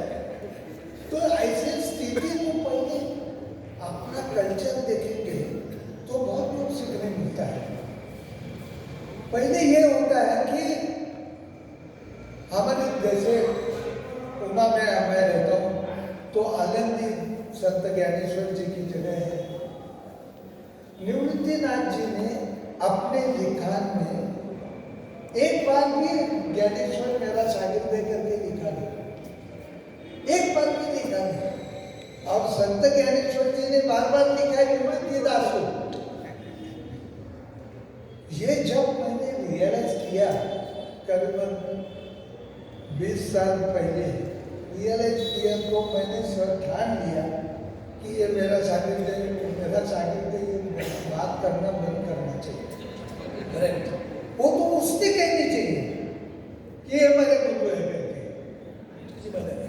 तो इस तरह के कुछ एटीट्यूड है वो हमको, हम लोगों को स्पिरिचुअल गुरु प्रेरणा देते हैं। और इस एटीट्यूड में मुझे लगता है कि सबसे बड़ी समस्या आती है साधना के समय। वो एक होता है कि संगीत करना क्यों करना, संगीत क्यों करना, क्योंकि मैं कौन हूँ ये भूलने के लिए संगीत करना है। वो भूलने के लिए संगीत करना है। लेकिन साथ साथ में प्रॉब्लम कहाँ आती है कि वो जो क्या कहते हैं अवधान कलाकार को सुरों का, लय का, राग तालों का एक अवधान रखना पड़ता है। और साथ साथ में अवधान रखते समय उसको क्या कहते हैं खोना भी पड़ता है अपने आप को। अनुसंधान जो होता है, तो अनुसंधान और अवधान ये जो क्रिया है वो एक के पराय है, अपोजिट है। तो इस तरह की मैं जब कायकेनी जी से बात कर रहा था तो कायकेनी जी इतने खुश हो गए, मुझे कह रहे थे पहले आपको पूना कायको रहने गए बोले, आप एक बार तो जरूर आइए। हाँ बोले इस तरह की बातें मजा आता। तो फिर उन्होंने आगे क्या कहा कि बोले संगीत ये यही तो योग क्रिया है। इसी जगह कि एक जगह तो अनुसंधान में साधना होता है और साथ साथ में अवधान भी रखना होता है। और ये अवधान कैसे होता है कि श्री कृष्ण भगवान और अर्जुन बात कर अंधेरे में गाना गाते हैं। तो श्री कृष्ण अर्जुन को पूछते हैं कि तुम्हारा जो घास जो है वो बोले मुंह में कैसे जाता है, नाक में क्यों नहीं जाता है। तब अर्जुन जी कहते हैं कि बोले वो अंतर जो है उसकी आदत हो चुकी है, तो वही बोले अंतर मत्स्य पेट में जाना चाहिए। तो हम जिनको कहते हैं कि पहली मात्रा सम, पहली मात्रा नहीं, पहली मात्रा तो बोल होता है, लेकिन बोल का भी पहलू होना चाहिए, वो पहलू बात है सब। तो इतनी सूक्ष्मता में जो जाना होता है वही गुरु देता है, वो गुरु संस्कारित करता है कि हम जिनको सब दे रहे वो सबसे भी अधिक क्या है। और ये पूरा हम लोग जब देखते हैं तो हम लोग नया भी आना चाहिए संगीत में, साथ साथ कर रहे हैं, और नया कुछ कोई करे तो उसके ऊपर कमेंट्स भी करते हैं ये क्या नया कर रहे हैं। हाँ, तो ऐसा खेल में कुछ बंधन वो कलाकार ने नए सोचते टाइम अपने ऊपर कुछ बंधन रखना चाहिए स्वयं, और वो बंधन के अधीन रहकर नया करना चाहिए, और वो बंधन ने अपने अपने आप को करना चाहिए। जैसे कि आपके ख्याल में अश्विनी जी कर रही है, अलग अलग 13 मात्रा, 9 मात्रा, 11 मात्रा गा रही है। अभी मुझे उन्होंने कहा कि आपके सामने मुझे वो 15.5 का योग ताल गाना है, तो मुझे लगता है कि ये नई खोज होनी चाहिए, और गाते टाइम लयकारी के लिए मैं गा रहा हूँ ये भी नहीं होना चाहिए, मैं अपना ख्याल धर्म भी निभा लूँ। हाँ, तो ये जो कुछ प्रिंसिपल है, दायरे हैं, उसका बहुत महत्व हर एक कलाकार में दिखना चाहिए। अपना अपना कंपाउंड का भी एक असर श्रोतु वर्ग में दिखना चाहिए। वो अगर नहीं रहे कंपाउंड तो सारा बिखरा हुआ जाएगा। हम इस चर्चा के आखिरी दायरे में आ रहे हैं, और ऐसा है कि मैंने जैसे कहा कि पूरा सम्मेलन संगोष्ठी का हो सकता है, और जितने प्रेम से आप लोग सुन रहे हैं, आपको लगता है कि गाना बजाना सुन के आप प्रसन्न हो रहे हैं, संतुष्ट हो रहे हैं, संपन्न हो रहे हैं, उतनी संतुष्टि और उतनी संपन्नता उस चर्चा की भी इसमें रहेगी। और मुझे कुछ बता भी रहा है कि आपसे भी अगर कोई प्रश्न है तो भी उनको हमें लेना है, लेकिन उसके पहले मैं एक बात जरूर पूछना चाहता हूँ। एक मंच पर के कलाकार को और एक जो मंच पर आई नहीं है और हमारे सामने बैठी है ऐसी कलाकारा के लिए, कि संगीत में हमेशा कहा जाता है कि मैटर और मैनर, तो मैनर में तो परिवर्तन होता ही जाएगा, क्योंकि मैनर जो है वो ज़्यादा व्यवहार से ताल्लुक रखती है। जो ड्रेस हम पहले 50 साल पहले डाल रहे थे वो आज नहीं डालते, मैटर में तो फर्क होगा। मैटर में जो फर्क हो रहा है, क्या मैटर में शास्त्रीय संगीत के मैटर में फर्क हो रहा है, परिवर्तन हो रहा है कि नहीं हो रहा है, और जो परिवर्तन हो रहा है उसके बारे में आप क्या कहना चाहते हैं, चाहते हैं, whether that change in the matter is welcome और नॉट। आपके लिए मैं पूछ रहा हूँ क्योंकि मैं आप समझ रहा हूँ कि आप बहुत स्टॉन्च सपोर्टर है परंपरा के, इसलिए आपसे मैं पूछना चाहता हूँ। और परंपरा के साथ नवता का जिन्होंने डोर संभाला है, अश्विनी जी यहाँ पे है बैठी है, इसलिए यही क्वेश्चन मैं अश्विनी जी से भी पूछना चाहूँगा।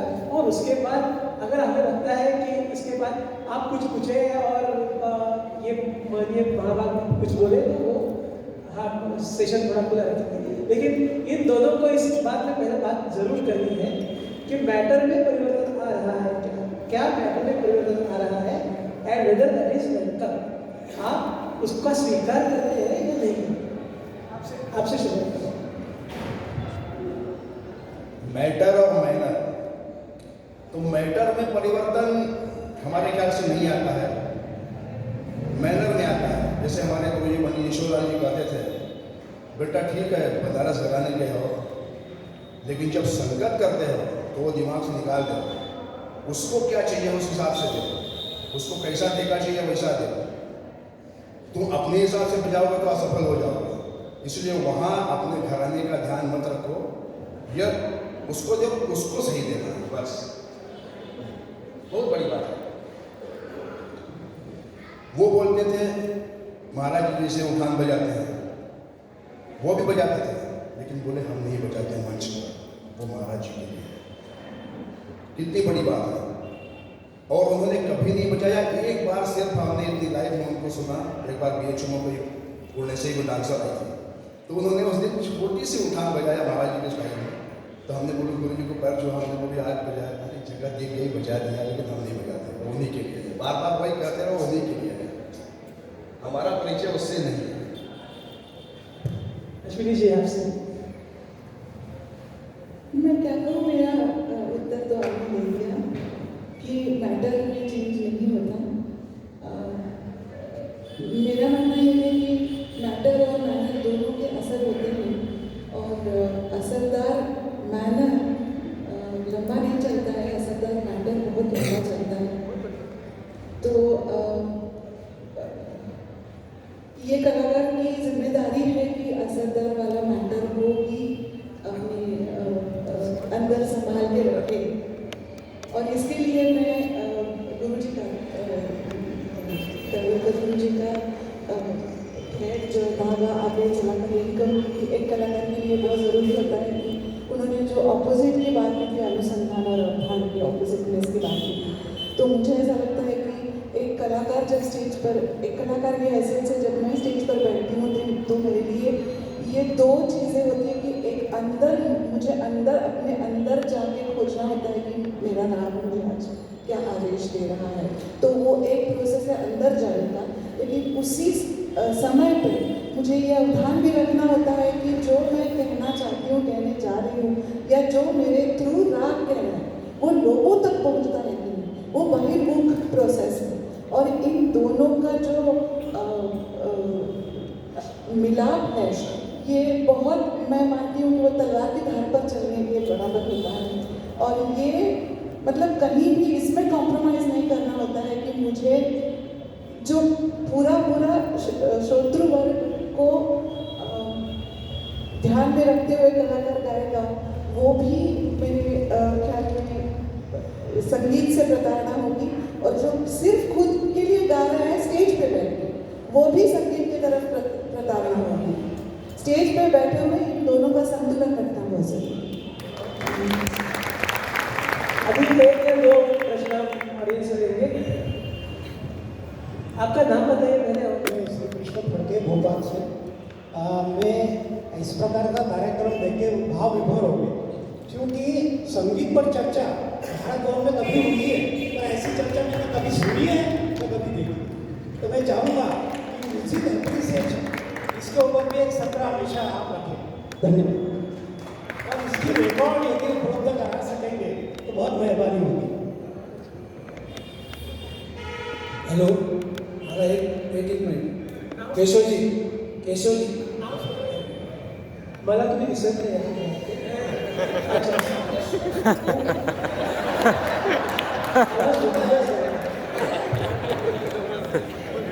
मुझे जो मैं पहला गाना चाहता था भूल गया मैं। एक ज़माना था उस टाइम क्रिटिक्स गाने का सब परीक्षण करते थे, लेकिन वो अच्छी तरह से संगीत रखते थे। वो उसकी वजह से ही संगीत बढ़ गया। सुनने वाले भी लोग कलाकार थे, अरे उन्होंने बताया तो सही बताया, तो थोड़ा सुधारना कुछ करना पड़ेगा। आजकल कोई नहीं है, और क्रिटिक्स है तो भी सुनने वाला कोई नहीं है। कुछ बोला तो बाद में पीछे जाके बोलता है उसको समझना है तो ऐसे बोलता है। हमको सब मालूम है, ऐसे ही लोग हैं। ऐसा होना नहीं चाहिए, क्रिटिक्स होना चाहिए। निंदकाचे घर असावे शेजारी, जशी साबणाची वडी अंग स्वच्छ करी, तसं क्रिटिक्स पाहिजे म्युझिकमध्ये तरी पूर्वीसारखं संगीत तसंच राहील। खूप त्यात पडले महाराज में यही लिखा है, हाँ? निंदक नियरे राखील या अंगाने दुखी ठेवा।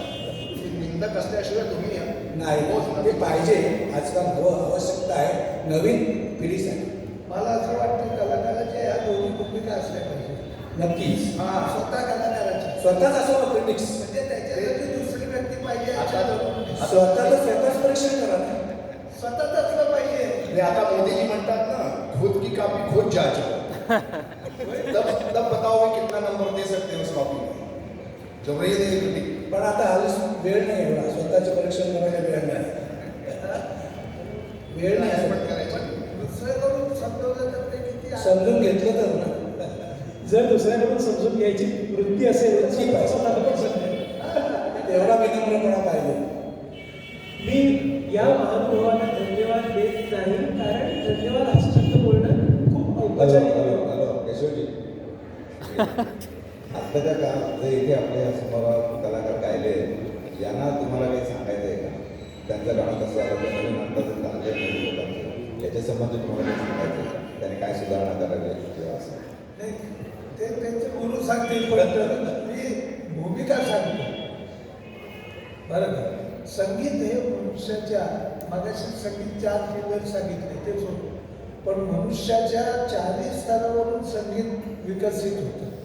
ते म्हणजे शरीर, बुद्धी, मन आणि आत्मा. तर शरीराने तंत्र साधलं जातं, बुद्धीने विद्या आणि शास्त्र संपादन केलं जातं आणि मनाने कला संबोधली जाते. तर आपला जो आविष्कार होतो तो आपण आपल्या आयुष्यात स्वतः पाहिलं. बरं का, की आपल्या आविष्कारामध्ये काय येते, आपण विद्या जास्त प्रकट करतोय, कला प्रकट करतोय का तंत्र प्रकट करतोय, स्वतःने पाहावं ना. अशी भूमिका मी पहिली सांगतो. त्याच्याबद्दल भूमिका की आपल्या संपूर्ण, आता काय होतं, सूक्ष्मात शिरतो मनुष्य आणि इतका शिरतो की त्याला स्थूलात बघता येत नाही. आपलं ओव्हरऑल आपल्यामध्ये काय कमी होत आहे, काय कमी आहे, काय करायला पाहिजे हे बघितलं जात नाही. आणि त्यामुळे गुरुनी सांगितले, गुरु विद्या देतो, पण शेवटी त्याचं कलेमध्ये ट्रान्सफर झालं पाहिजे आणि कला आलीच पाहिजे ना. तालीम चांगली मिळाली आहे, विद्या खूप चांगली आहे. आपण असं म्हणतो की हे गिमिक्स करतात, तर गिमिक्स करणाऱ्या लोकांचा सुद्धा पहिला चांगला स्ट्रॉंग पॉईंट काय आहे तो तपासता आला पाहिजे आपल्याला. पहिलं गिमिक्स करणारे लोक काय, तर तुम्हाला दिसतात तर काय आम्हाला दिसत नाही, आम्हालाही दिसतात. पण त्यांचं सर्वात स्ट्रॉंग पॉईंट आहे की ते एवढं तंत्र त्यांचं सशक्त आहे. बरं का, त्या तंत्र त्यांनी आत्मसात करण्यासाठी काय मेहनत कमी घेतली असेल का त्यांनी? हा, खूप घेतली आहे मेहनत. तर त्याचाही आपण विद्या आपल्याकडे असणं, त्याचा आपल्याला गर्व असता का नाही? हा, पहिले ते स्वतःकडे पाहता आलं पाहिजे. एक संपूर्ण आयुष्य शास्त्रीय संगीताला वाहून घेतलेला कलाकार जेव्हा हे म्हणतो तेव्हा ती खूप मोठी गोष्ट आहे, खूपच मोठी गोष्ट. आपण नंतर गिमिक्स करणाऱ्या लोकांवरती आपण टीका करतो असं, आणि म्हणणं एक खाजगीमध्ये म्हटलं तर ठीक आहे, पण जाहीर तुम्ही आमच्याकडून हे काढून घेऊ नका. तर मला असं म्हणायचं, गिमिक्स करणाऱ्या लोकांचंही तंत्र त्यांनी विकसित केले, ते तंत्र सुद्धा किती वर्ष त्यांनी घासलेले आहे आणि त्यामुळे तेवढं केलं जातं. आपण सहज बोलतो किंवा त्याला गिफ्ट आहे. हे लोक टाळ्या घेण्यासाठी करतात, ते आता माहिती आहे टाळ्या घेण्यासाठी करतात हे, पण तरी सुद्धा त्यांच्या तंत्र, एवढं तंत्र आपलं झालं पाहिजे असं का वाटत नाही? हे वाटलं पाहिजे ना. आणि मग तुम्ही करू नका, तुम्ही ती एक महत्वाची स्टेज तर सांभाळा, प्राप्त करा, मग कदाचित तुम्हालाही वाटेल गिमिक्स करावं असं. आणि तेव्हा वाटलं नाही तर मग तुम्ही मोठे झाला. पण या सगळ्याची जबाबदारी नेहमी चर्चेचं मुख्य सूत्र तुमचं असेल की गुरु हा विषय होतो. त्याचा चांगला गुरु शोधायचा कसा? गाण्याला चांगला गुरु, कारण काय विद्या जी आहे ना, बरं का, गुरुची 3 लक्षणं सांगितली. त्याच्यातलं एक लक्षण असेल की गुरु नॉलेजेबल पाहिजे, नंतर हाऊ टू टीच माहिती पाहिजे आणि विलिंग टू टीच पाहिजे. बरं का, या 3मध्ये एकही जर नसेल तर गुरु नाहीच गुरु. आणि मला असं वाटतं की विद्या पहिली अतिशय चांगल्या व्यक्तीकडूनच घ्यायची असते. जशी विद्या काही चांगल्या सज्जन लोकांकडे, तशी दुर्जन गुरुकडे सुद्धा विद्या आहे की स्वभावाचे वाईट आहे लोक, त्यांच्याकडून विद्या घेऊन नाही, कधी पळणार नाही.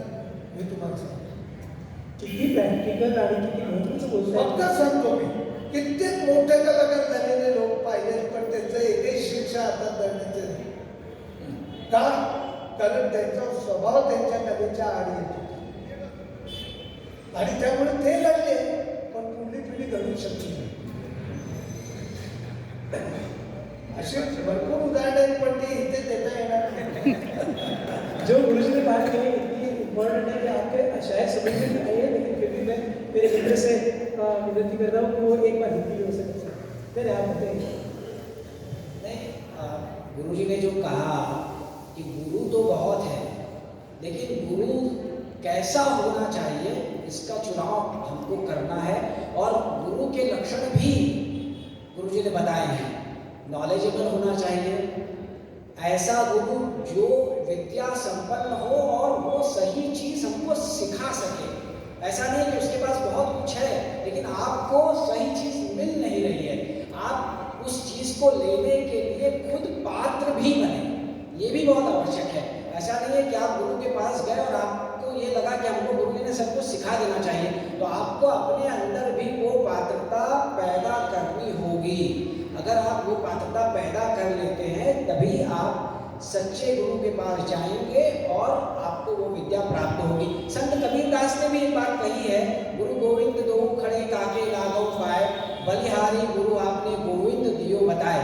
तो गुरु की महत्ता सर्वोपरि है। हमको लगता है कि इस चर्चा सत्र का जो निचोड़ निकला है उसका एक महत्वपूर्ण बिंदु ये है कि हमको सदगुरु का चुनाव करना है, सदगुरु हमें मिलना चाहिए। जब सदगुरु मिलेगा तभी हमारी नैया पार हो पाएगी, हम एक अच्छे ज्ञाता हो पाएंगे। इनका कहने का एक और मतलब था, किसी के पास यदि विद्या है, आप उससे सीख रहे हैं, लेकिन उस गुरु की वृत्ति सही नहीं है तो वो विद्या फलीभूत नहीं होगी, आप कितना भी करते रहिए। उसका हृदय साफ होना चाहिए, विद्या होते हुए भी उसी से आप सीखिए, तब फलीभूत होगी। तो क्या इस सेशन का अभी हर हर महादेव करें? करिए। नमः पार्वती पते हर